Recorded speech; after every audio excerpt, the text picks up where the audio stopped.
Hello and welcome to this week's webisode with Fishwick and Associates. As always, we have John Fishwick, the owner and illustrious operator, and Judge Daniel. John, this week I think we're talking about bankruptcy. Am I correct?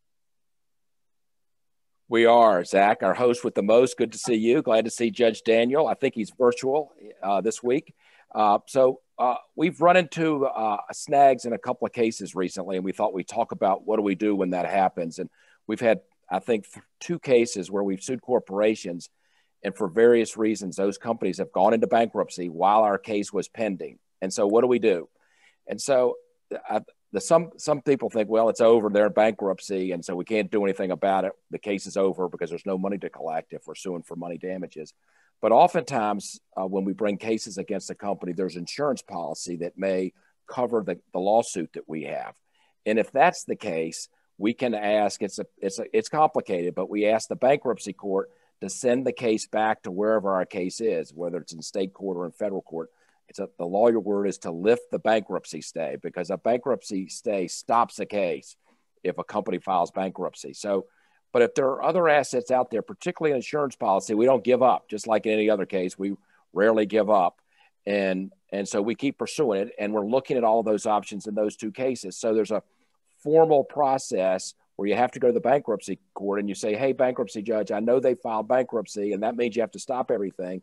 But in our particular case, there's an insurance policy that could cover our claim. And so we'd like to keep our case going. So Daniel, why don't you talk a little bit about that, about filing that motion and asking to lift the bankruptcy stay? Mm-hmm. Right. So just by way of background, since, I don't know how familiar our viewers are with bankruptcy. So bankruptcy as a legal process is a bit different than what you might think of bankruptcy. If you're playing Monopoly, for example, it doesn't necessarily mean that the company has no money. It basically means that their liabilities, their debts outweigh their assets. So they're asking the court to kind of, restructure their company in order to get rid of those debts.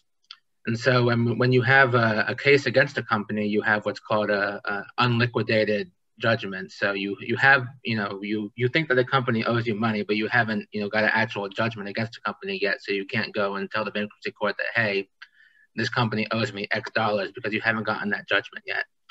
And so when you do file for bankruptcy, there's something called an automatic stay. It basically puts a pause on any kind of collection effort by a creditor to the debtor. And that includes, filing a lawsuit against the company, or if you've already filed a lawsuit, continuing that lawsuit against the company. Everything kind of goes towards the bankruptcy effort.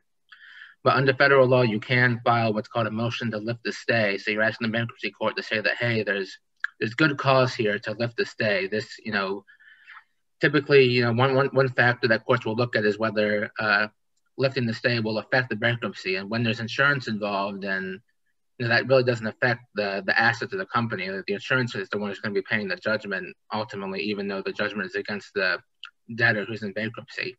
So that's one reason why courts will say that, hey, there's good cause here to lift the stay and allow this case to pursue in state court or federal court, wherever it was filed. Nice.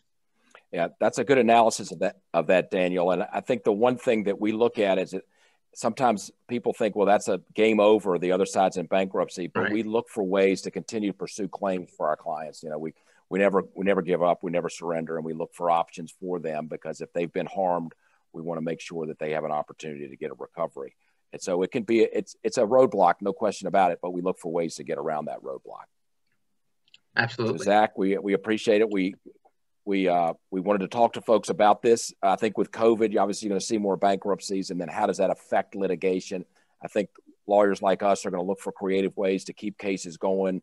I think judges are going to be receptive to that, particularly when there's insurance involved. So anyways, thank you for hosting. And Zach, if you could sign us off this week, that'd be great.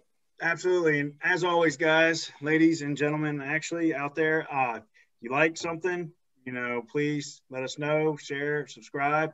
And also, if you have a question, just give us a call. We've fielded a few of your calls, and we've had some of those subjects, but please keep them coming, and we appreciate it. And we'll see you next week. Thank you. Bye.